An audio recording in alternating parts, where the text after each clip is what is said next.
हमारे खुदाम यीशु की अंजील मुक़द्दस यूहन्ना के मुताबिक उसका पहला बाब 35 से 42 आयत तक। उस वक्त यूहन्ना माँ अपने 2 शागिर्दों के खड़ा था। उसने यीशु पर जो जा रहा था निगाह करके कहा कि देखो खुदा का बर्रा। और उन 2 शागिर्दों ने उसकी ये बात सुनी और यीशु के पीछे हो लिए। यीशु ने मुड़कर उन्हें पीछे आते देखा और उनसे कहा, तुम क्या ढूंढते हो? उन्होंने उससे कहा कि रब्बी यानी ए उस्ताद, तू कहाँ रहता है? उसने उनसे कहा, आओ देख लोगे। बस वो आए और जहाँ वो रहता था देखा और उस रोज़ उसके साथ रहे और ये 10वें घंटे के करीब था। उन दोनों में से जो यूहन्ना की ये बात सुनकर उसके पीछे हो लिए थे, एक शमौन पतरस का भाई इंद्रियास था। उसने पहले अपने हमशीर शमौन से मिलकर उससे कहा कि हमने मसीह यानी अल मसीह पा लिया है।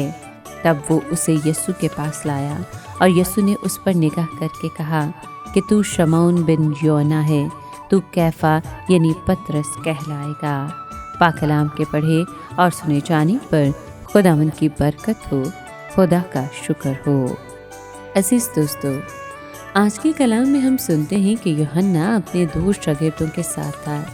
इन अफराद ने यूहन्ना की मुनादी सुनी और उस पर ईमान लाए थे, लेकिन अभी तक उनकी मुलाकात खुदावंद यीशु से नहीं हुई थी। अब यूहन्ना ने आम लोगों के सामने खुदावंद की गवाही दी। गुज़श्ता रोज़ उसने यीशु की ज़ात और उसके काम का जिक्र किया था। अब वो सिर्फ उसकी ज़ात की तरफ तवज्जो दिलाता है। उसका पैगाम मुख्तसर, सादा और खालिस, बेलौस और सिर्फ निजात दहिंदा पर मरकूज था। अपनी दयानतदाराना मुनादी के बायस यूहन्ना अपने 2 शागिर्द हो बैठा, मगर इस बात से खुश था कि वो यीशु के पीछे हो लिए हैं। इसी तरह हमें अपने दोस्तों के लिए ज़्यादा फ़िक्र होनी चाहिए कि वो हमारे बारे में अच्छी राय रखने के बजाय खुदावंद के पीछे हो लें।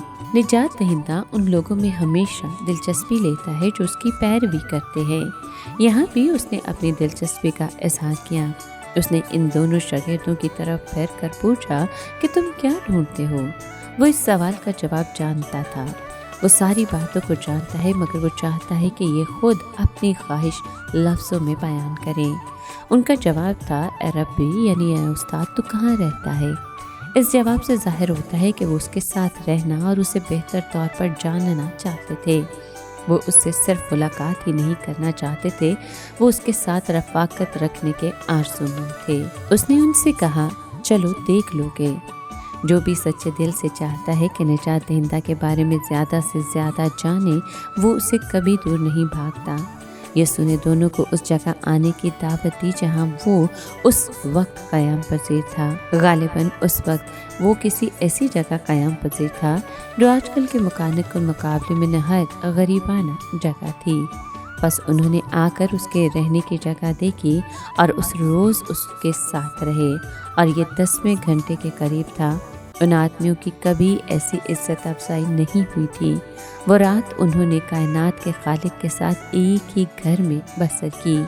वो यहूदी कौम के उन अव्वलीन अफराद में से थे जिन्होंने मसीह मौत को जान लिया और पहचान लिया।